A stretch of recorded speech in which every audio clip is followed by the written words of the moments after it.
Assalamualaikum warahmatullahi wabarakatuh. Teman-teman sekalian, bagaimana kabarnya? Saya harap teman-teman selalu berada dalam keadaan sehat walafiat dan dilindungi oleh Allah Subhanahu wa taala. Oke, dengan saya di sini Ajeng Nurhayu dan saya akan membawakan sebuah materi tentang analisa kemampuan proses.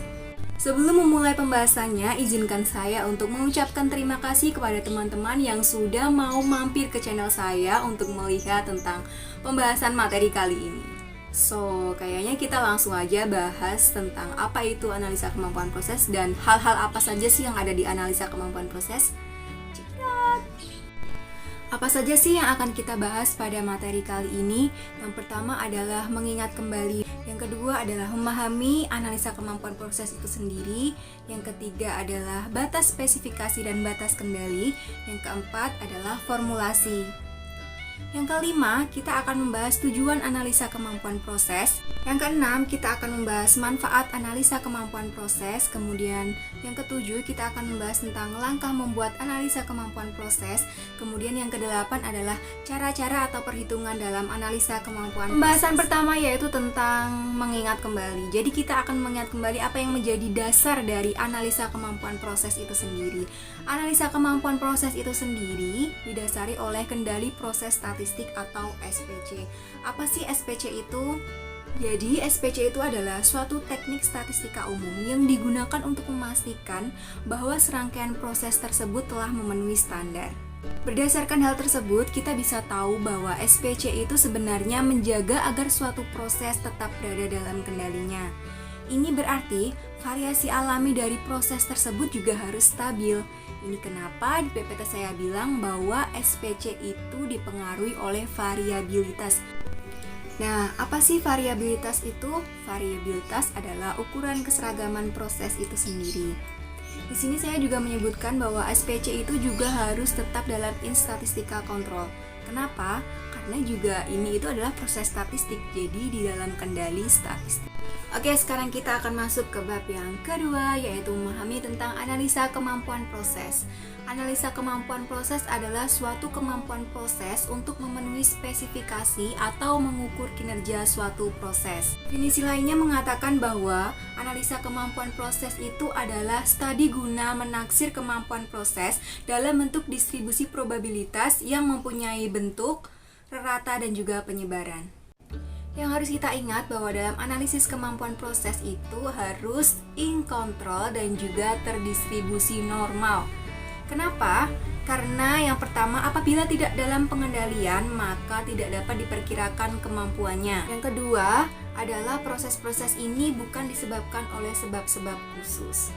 Di dalam analisa kemampuan proses, kita akan mengenal batas-batas. Yang pertama kita bahas adalah batas spesifikasi atau batas toleransi.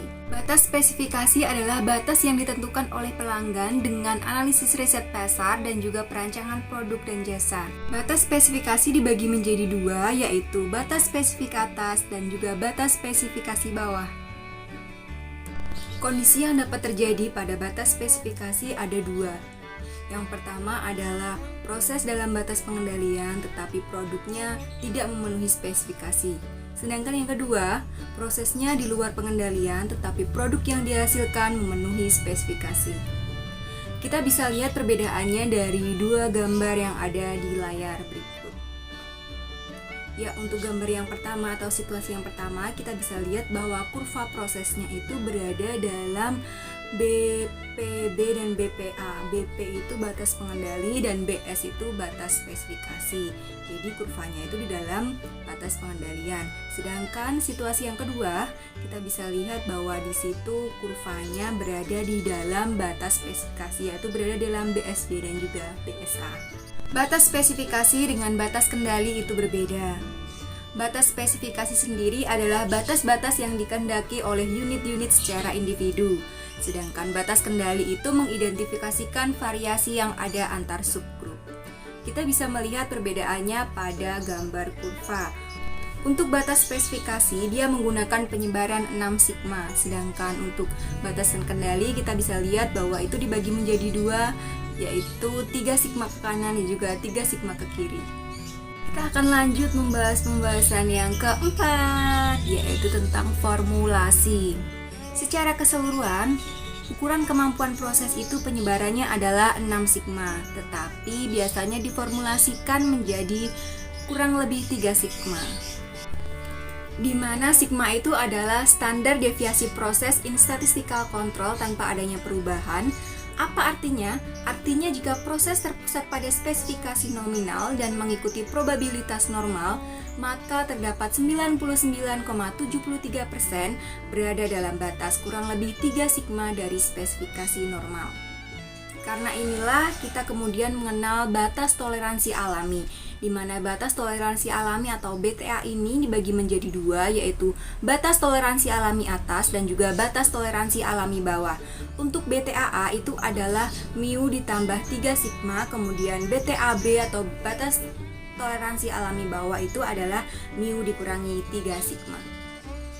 Mungkin kita akan melihat gambar kecil yang ada di layar tersebut. Kita akan menjabarkannya pada slide berikutnya. Jadi gambar tersebut menunjukkan suatu proses terdistribusi normal dengan ada mu atau mean, kemudian sigma atau deviasi standar, kemudian ada BTAA dan juga BTAB. Kita semua sudah mengetahui bahwa ketika suatu proses terdistribusi normal, maka batas toleransi alaminya adalah 99,73%. Jadi, hasil yang jatuh di luar batas toleransi alami adalah 0,27%. Mungkin terlihat 0,27% ini adalah angka yang kecil, padahal 0,27% ini adalah 2.700 benda tak sesuai per jutanya.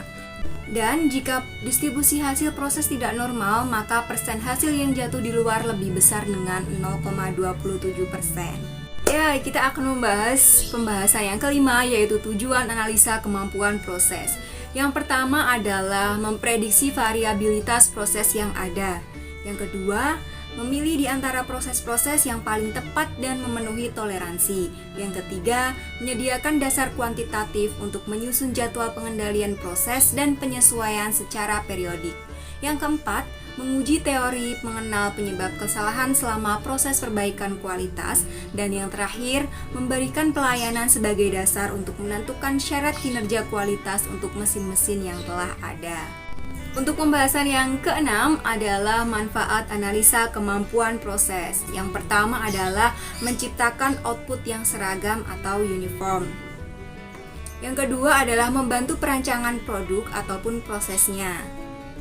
Yang ketiga, mengurangi biaya mutu total dengan memperkecil biaya kegagalan internal dan juga eksternal.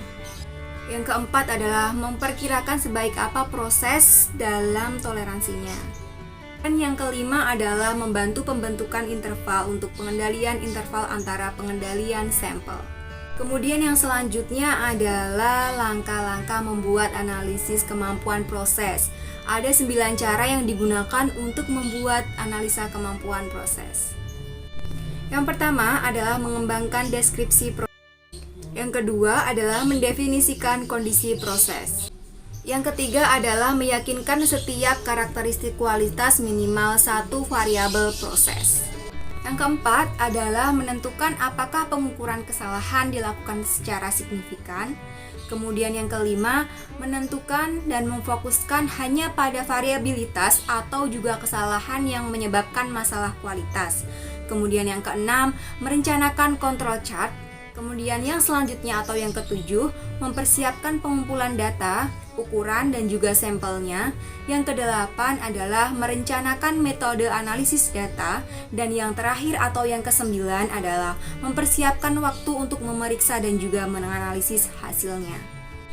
Dan pada akhirnya kita telah sampai pada pembahasan yang terakhir atau pembahasan yang kedelapan, yaitu mengenai cara atau perhitungan dalam analisis kemampuan proses. Oke, kita langsung mulai saja pada perhitungan yang pertama, yaitu rasio kemampuan proses atau proses capability ratio.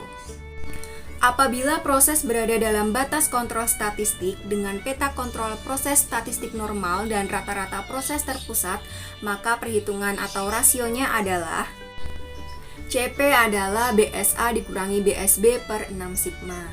CP sendiri adalah kapabilitas rasio, kemudian BSA itu batas spesifik atas, BSB itu batas spesifik bawah, kemudian 6 sigma atau sigma sendiri itu adalah deviasi standarnya. Untuk mengetahui bagaimana hasil dari CP tersebut, maka ada beberapa kriteria, yaitu untuk CP lebih dari 1 itu artinya capable atau proses memiliki kapabilitas yang baik. Kemudian CP sama dengan 1 adalah proses sesuai spesifikasi konsumen. Pada kenyataannya CP itu minimal harus 1,33. Jadi ketika CP lebih dari 1,33 itu artinya capable. Kemudian CP di antara 1 dan 1,33 mampu tetapi perlu pengendalian lebih. Sedangkan CP kurang dari 1,33 itu artinya not capable. Nah, untuk lebih jelasnya kita bisa melihat pada gambar berikut ini. Untuk gambar yang pertama atau yang paling atas itu adalah CP kurang dari 1. Kenapa? Karena ada gambar kurva yang berada di luar batas spesifikasi. Kemudian yang kedua itu adalah gambar CP sama dengan 1 karena itu tepat pada batas spesifikasi. Dan yang ketiga adalah CP lebih dari 1 di mana kurvanya itu berada dalam batas spesifikasi.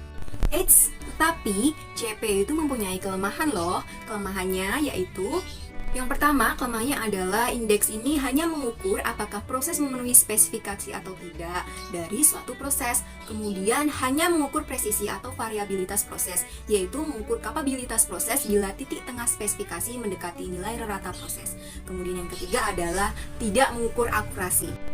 Kemudian perhitungan yang kedua yaitu adalah indeks kemampuan atas dan bawah atau upper dan lower capability index. Jadi untuk rumusnya, untuk KPA atau kemampuan atas atau CPU itu adalah BSA dikurangi mu per 3 sigma. Kemudian untuk KPB atau kapabilitas bawah atau CPL itu rumusnya mu per BSB per 3 sigma. Perhitungan yang ketiga yaitu indeks kemampuan proses atau CPK.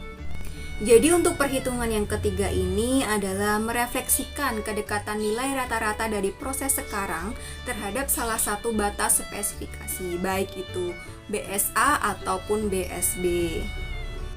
Untuk rumusnya sendiri, kalian bisa melihat di layar ini bahwa ini mirip dengan rumus KPA dan juga KPB. Atau sederhananya CPK itu minimal dari KPA dan juga KPB. Untuk kriterianya, kita ada 2 kriteria. Ketika CPK itu lebih dari sama dengan 1 artinya capable, sedangkan ketika CPK kurang dari 1 itu artinya not capable. Semakin besar nilai CPK, semakin sedikit produk yang di luar batas spesifikasi. 2 gambar ini mengidentifikasikan bahwa keduanya mempunyai CP yang sama tetapi CPK yang berbeda. Kenapa? Kita bisa lihat dari CP-nya itu mempunyai presisi yang sama. Jadi dia itu dua-duanya presisinya sama. Sedangkan untuk CPK-nya kenapa beda? Karena akurasi keduanya itu berbeda. Yang atas itu sesuai, kemudian yang kedua itu dia melewati batas. Perhitungan yang terakhir yaitu indeks kapabilitas. Indeks kapabilitas itu apa? Disebut juga presentasi dari spesifikasi yang terpakai oleh proses jika diekspresikan dalam bentuk persen. Jadi rumusnya itu adalah capability ratio itu 1/CP. Nah, ada beberapa hal yang harus kita ketahui mengenai indeks kapabilitas ini, yaitu digunakan untuk mengukur besarnya wilayah spesifikasi dari BSA ke BSB yang hilang ke proses. Kemudian semakin lebar proses split, maka proses cenderung semakin banyak memakai wilayah spesifikasi. Dan selanjutnya adalah sebaliknya, jika proses terpusat dengan rasio CP yang tinggi, maka cenderung semakin kecil menggunakan toleransi. Nah, itu dia pembahasan yang telah saya bahas mengenai analisa kemampuan proses. Semoga itu dapat membantu teman-teman memahami apa itu analisa kemampuan proses. Dan apabila ada kurang dari saya atau kesalahan materi yang saya sampaikan, saya mohon maaf sebesar-besarnya. Terima kasih atas perhatiannya. Wassalamualaikum warahmatullahi wabarakatuh. Salam sehat.